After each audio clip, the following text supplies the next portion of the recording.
அஸ்ஸலாமு அலைக்கும் வரஹ்மத்துல்லாஹி வபரகாத்துஹு. அன்புக்குரிய சகோதர சகோதரிகளே, இன்றைக்கு நாம் ஒரு துவா பார்க்க இருக்கிறோம், ஒரு சூரா பார்க்க இருக்கிறோம். அது பல்வேறு விதமான நன்மைகளை தாங்கி நிற்கிறது. குறிப்பாக இன்னைக்கு நோயும் பல்வேறு விதமான உடல் ரீதியான உபாதைகளும் அதிகமாக இருக்கக்கூடிய காலம். ஆரோக்கியத்தை தேடி நாலாபுரத்திலும் மக்கள் அங்குமிங்கும் தேடக்கூடிய ஒரு காலகட்டம். இந்த சூறாவிலே அல்லாஹ் அவ்வளவு பெரிய நிவாரணத்தை வைத்திருக்கிறான். அது என்ன சூறா, அதனுடைய பலன் என்ன, என்னென்ன மாதிரியான நோய்களுக்கெல்லாம் அந்த சூறாவிலே நிவாரணம் இருக்கிறது என்பதை பற்றித்தான் இந்த காணொளியிலே நாம் பார்க்க இருக்கிறோம். முழுமையாக இறுதி வரை காணொளியை பாருங்கள். நான் சதகத்துல்லா பாக்கவி இன்று மீண்டும் உங்களை சந்திப்பதிலே மகிழ்ச்சி அடைகிறேன். உங்களுக்கு எந்த மாதிரியான துவா மற்றும் சூறாக்கள் தேவைப்படுகிறது, எந்த மாதிரியான விஷயங்களை நீங்கள் எதிர்பார்க்கிறீர்கள் என்பதை இன்ஷா அல்லாஹ் கண்டிப்பாக கமெண்ட்ஸ் பாக்ஸிலே நீங்கள் பதிவு செய்யுங்கள். அது சார்ந்த விஷயங்களை உங்களுக்கு தருகிறோம். வல்ல அல்லாஹினுடைய அறப்பெரும் கிருபையினாலே நாம் எல்லோரும் மனனம் செய்திருக்கக்கூடிய ஒரு சூறா, ரொம்பவும் படிப்பதற்கும் ஓதுவதற்கும் எளிமையான இலகுவான ஒரு சூறா. சிறுவர்கள் முதல் பெரியவர்கள் வரை தெரிந்திருக்கிறோம் அந்த சூறாவை. வேறொன்றும் இல்லை, அதுதான் சூரத்துல் ஃபாத்திஹா. அல்ஹம்து சூரா என்று சொல்லுகிறோமே, அதுதான். 7 வசனங்களை கொண்ட ஒரு சூறா இது. ஒவ்வொரு தொழுகையிலும் ஓதுகிறோம். சொல்லப்போனால் அந்த சூறா ஓதாமல் தொழுகையே இல்லை. எந்த தொழுகையாகட்டும், ஃபரது, சுன்னத்து, நஃபிலு, வாஜிபு, முஸ்தஹப்பு, என்ன தொழுகையானாலும் சூரா ஃபாத்திஹா என்பது கட்டாயமாக ஓதுகிறோம். ஷாஃபி மதுஹபின் பிரகாரம் அந்த சூறா கட்டாயம் ஓத வேண்டும். ஓதலைன்னா தொழுகையே கூடாது. 7 வசனங்கள் தான் அதிலே. ஆனால் அந்த வசனங்களும் அந்த சூறாவும் எவ்வளோ பெரிய பலனை தருகிறது தெரியுமா? நபிகள் பெருமானா ஸல்லல்லாஹு அலைஹி வஸல்லம் பல பெயர்கள் விட்டார்கள் அந்த சூறாவிற்கு. உம்முல் குர்ஆன், குர்ஆனுக்கே தாய் என்று சொன்னார்கள் அந்த சூறாவை. அதே போன்று சபுல் மசானி, திரும்ப திரும்ப ஓதப்படுகிற 7 வசனங்களை கொண்ட சூறா என்று சொன்னார்கள்.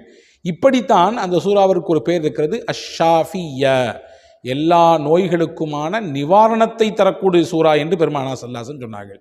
ஏன் இதற்கு ஷாஃபியா என்று பெயர் வந்தது?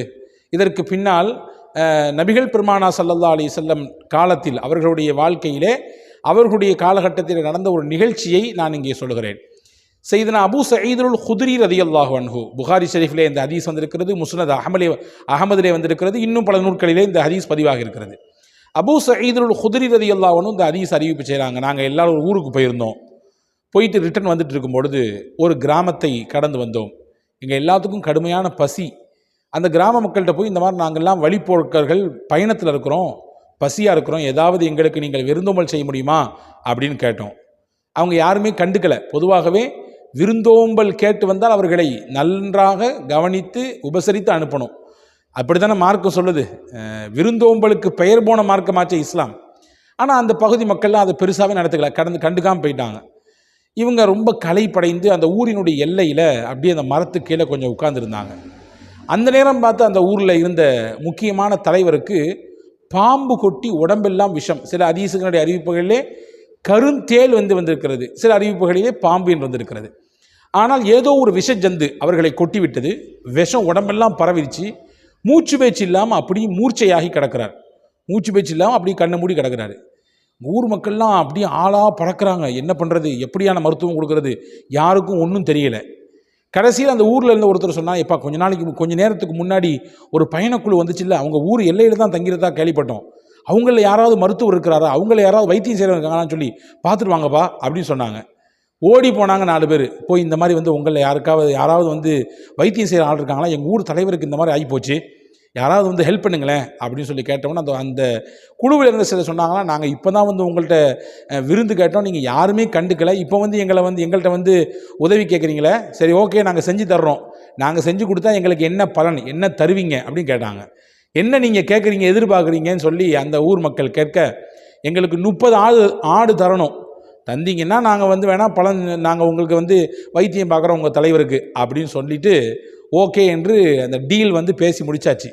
30 ஆட்டின் பெயரிலே இப்பொழுது இங்கிருந்து ஒருவர் மருத்துவம் செய்ய ஊருக்குள்ளே போகிறார். போனவர் சையதுனா அபூ சயீதுல் குத்ரி ரலியல்லாஹு அன்ஹு, பிரபலமான ஒரு சஹாபி. இவர்கள் போனாங்க. படுத்த படுக்கையாக மூச்சு பேச்சு இல்லாமல் கடந்த அந்த மனிதருக்கு பக்கத்திலே போய் உட்கார்ந்து ஏதோ ஊதினார். எப்படி வருகிறது என்றால், ஹதீஸனுடைய வாசகம், ஒன்றுமே ஏற்படாத மனிதரை போன்று திடீரென்று அப்படி கண்விழித்து எழுந்தார். எழுந்து அப்படி தட்டி விட்டுட்டு இப்படி நடந்து போகிறார் பேசாம. எதுவுமே இப்படி ஒரு விஷத்தந்து கொட்டிய மாதிரியும் அவருக்கு தெரியல. என்னாச்சு ஏதாச்சு அப்படின்னு பதட்டப்படல. அப்படி ரிலாக்ஸாக தூங்கி எந்திரிச்சா எப்படி நடந்து போகிறோம் அந்த மாதிரி நடந்து போனாராம்மா. அப்போ அந்த மக்களுக்கெல்லாம் சந்தோஷம். சரி, எங்கள் ஊர் தலைவரை நீங்கள் இந்த தீங்கிலிருந்து காப்பாற்றிட்டீங்க, உங்களுக்கு நாங்கள் கொடுக்க இருந்த வாக்கு கொடுத்து அந்த 30 ஆட்டை கொடுத்துட்றோம் அப்படின்னு சொல்லி கொடுத்துட்டாங்க. இதை வாங்கிட்டு பயண குழுவிடத்தில் அபூ சயீத் அல் குத்ரி ரலியல்லாஹு போன உடனே, சரி எல்லாத்துக்கும் ஷேர் பண்ணிக்கலாம், இதை இப்படி நீங்கள் தனிநபராக இருந்தாலும் இப்போ ஒரு குழு, இது நம்ம எல்லாரும் சேர்ந்து ஷேர் பண்ணிக்கலாம் அப்படின்னு சொல்கிற நேரத்தில் அபூ சயீத் அல் குத்ரி ரலியல்லாஹு சொல்லிட்டாங்க, ரசூலுல்லாஹ்ட்ட இந்த விஷயத்தை எடுத்துகிட்டு போய் சொல்லி இது ஹலாலா ஹராமா, இப்படி நாம் ஒரு விஷயத்தை செய்து நமக்கு அன்பளிப்பாக கிடச்சிருக்கு, இதை சாப்பிடலாமா சாப்பிடக்கூடாதான்னு ரசூலுல்லாஹ் சொல்லாமல் இதை நம்ம யாரும் தொடக்கூடாது, ஓகேவா அப்படின்னு சொல்லிட்டு எல்லாரும் கிளம்பி முஹம்மது ஸல்லல்லாஹு அலைஹி வஸல்லம் இடத்துல மதீனாவுக்கு போனார்கள். மொத்த கதையும் சொன்னார்கள். சொல்லி முடித்தோன்னு ரசூல் ஸல்லல்லாஹு அலைஹி வஸல்லம் அபூ சயீத் அல் குத்ரி அவர் தானே ஓதி பார்த்தாரு, அவரை கூப்பிட்டு என்னத்தை வச்சு நீங்கள் மருத்துவம் பண்ணீங்க, என்ன அவருக்கு எப்படி அந்த நோயெல்லாம் இறக்குனீங்க அப்படின்னு கேட்டவுடனே அபூ சயீத் அல் குத்ரி அப்போ தான் சொன்னாங்க, சூரா ஃபாத்திஹா தான் ஓதினேன், வேற ஒன்றுமே ஓதலை, 7 வசனங்களை கொண்டு இந்த சூரா ஃபாத்திஹாவை தான் ஓதினேன், இதுதான் அல்லாஹ்வின் அருளால் ஷிஃபாவை கொடுத்தது என்று சொன்னவன் ரசூலுல்லாஹ் கேட்டாங்க, உங்களுக்கு எப்படி தெரியும் சூரா ஃபாத்திஹா ஷாஃபியா என்று உங்களுக்கு எப்படி தெரியும்? ஷாஃபியா என்றால் நோய்க்கான நிவாரணத்தை தரக்கூடியது என்று உங்களுக்கு எப்படி தெரியும் அப்படின்னா என்ன அர்த்தம்? அப்போ சூரத்துல் ஃபாத்திஹா நோய் நிவாரணத்திற்கான வேண்டி உண்டான சூறாதான் என்பதை ரசூல் ஸல்லல்லாஹு அலைஹி வஸல்லம் உணர்ந்திருந்தாங்க. அதை தான் கேட்குறாங்க, எப்படிங்க உங்களுக்கு தெரியும்னு கேட்டாங்க. அப்போ ஹஸரத் அபூ சயீத் அல் குத்ரி ரலியல்லாஹு அன்ஹு சொன்னார்கள், யா ரசூலல்லாஹ், அல்லாஹ் என்னுடைய உள்ளத்திலே அந்த விஷயத்தை போட்டு கொடுத்தான், எனக்கு இல்ஹாமாக உள்ளத்தில் ஏற்பட்ட உதிப்பாக எனக்கு வந்தது. எத்தனையோ சில சூறாக்களை நான் மனனம் செய்திருக்கிறேன், அந்த சூறா ஓதி பார்க்கலாம்னு சொல்லி ஒரு இல்ஹாமி எண்ணம், உள்ளத்தில் ஏற்பட்ட உதிப்பு, அது இறைவனால் போட்டு கொடுக்கப்பட்டது என்று சொன்ன உடனே சரியாக செஞ்சீங்க, இதன் மூலமாக கிடைத்த இந்த அன்பளிப்பு உங்களுக்கானது, தாராளமாக சாப்பிடுங்கள் என்று சொல்லிவிட்டு ஒரு பங்கு எனக்கு இருந்தால் கொஞ்சம் கொடுங்களேன்னு சொல்லி கேட்டுக்கிட்டாங்க. சொல்லி முடிச்சுட்டு ரசூலுல்லாஹ் சிரித்ததாக ஹதீஸில் வந்திருக்கிறது. அப்போ இந்த செய்தி, இந்த ஹதீஸிலிருந்து நமக்கு கிடைக்கக்கூடிய பெரிய பாடம் என்னவென்றால், சூரா ஃபாத்திஹா என்பது மிகப்பெரிய நிவாரணத்தை கொண்டிருக்கக்கூடிய சூரா, அவ்வளோ பெரிய நிவாரணங்களை தாங்கி நிற்கிறது. சூரா ஃபாத்திஹாவை எந்த அளவுக்கு அதிகமாக நம்பிக்கையோடு ஒரு நோயாளிக்கு முன்னால் போய் உட்கார்ந்து ஓதி அவர்களுக்கு ஊதுவோமோ, அல்லாஹ் எல்லா நிவாரணத்தையும் தந்து விடுகிறான். எந்த அளவுக்கு என்றால், இப்படியும் சில அறிஞர்கள் சொல்கிறார்கள், சூனியம், கண்பாடு, பொறாமையினால் ஏற்பட்ட அந்த தீங்கு, இதிலிருந்தெல்லாம் கூட சூரத்துல் ஃபாத்திஹா ஒரு மனிதனை காப்பாற்றும். பெரிய பாதிப்பாக இருக்கக்கூடிய சூனியத்திலிருந்தும் கூட மனிதனை மீட்டெடுப்பதற்கு இந்த சூரை ஃபாத்திஹா துணையாக நிற்கும். கண் பாதிப்பில் ஏற்பட்ட தீங்கிலிருந்து பாதுகாப்பதற்கு சூரா ஃபாத்திஹா காரணமாக இருக்கும். பொறாமையான பார்வையில் ஏற்பட்ட தீங்கு, எல்லாருடைய பார்வை ஒரே மாதிரி இருக்கிறது இல்லையே, சிலருடைய பார்வை நல்ல பார்வையாக இருக்கும், ஆனந்த பார்வையாக இருக்கும், துவாவுடைய பார்வையாக இருக்கும், வேறு சிலருடைய பார்வை நம்மை கரிப்பது போன்று உண்டான பார்வையாக இருக்கும், நம்மை அப்படியே திம்பதை போன்று உண்டான பார்வையாக இருக்கும். அப்போ அந்த மாதிரியான பார்வையெல்லாம் நமக்கு சில நேரங்களில் பிரச்சனை பண்ணும். அந்த பார்வையை கூட வீழ்த்தக்கூடிய ஆற்றலை அல்லாஹ் சூரா ஃபாத்திஹாவுக்கு தந்திருக்கிறான். எனவே அன்புக்குரிய சகோதரர்களே, பல சகோதரர்கள் கேட்டார்கள், நோய்க்கு நிவாரணமாக எதை நாங்கள் ஓதுதல் என்பது. இந்த சூரா ஃபாத்திஹாவை நம்பிக்கையோடு ஓதி வாருங்கள், நம்பிக்கையோடு ஓதுவாருங்கள். எவ்வளவு பெரிய தீங்காக இருந்தாலும், எவ்வளவு பெரிய நோயை போட்டு வாட்டி எடுக்கக்கூடிய நோயாக இருந்தாலும் அல்லாஹ் இதன் மூலமாக பலனை வைத்திருக்கிறான். ஒன்றை புரிஞ்சுக்குங்க, தொழாமல், அல்லாட்ட நெருங்காமல், அல்லாட்ட கையேந்தாமல், வெறுமின்ன துவாவையும் வெறுமின்ன சூறாக்களையும் மட்டும் ஓதுவதனாலே கூட எந்த பலமும் கிடைக்காது.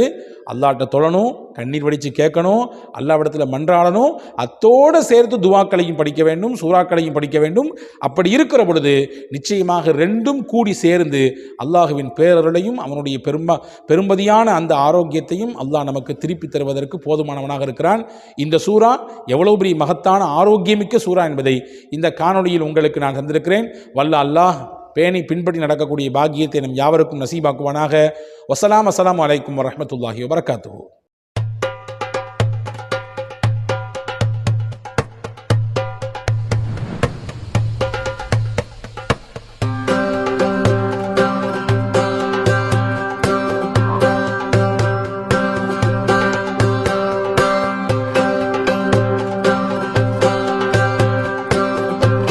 Kareem's Biryani Paradise at Liberty and Catering Services, கோடம்பாக்கத்தின் அறுசுவை அடையாளம்.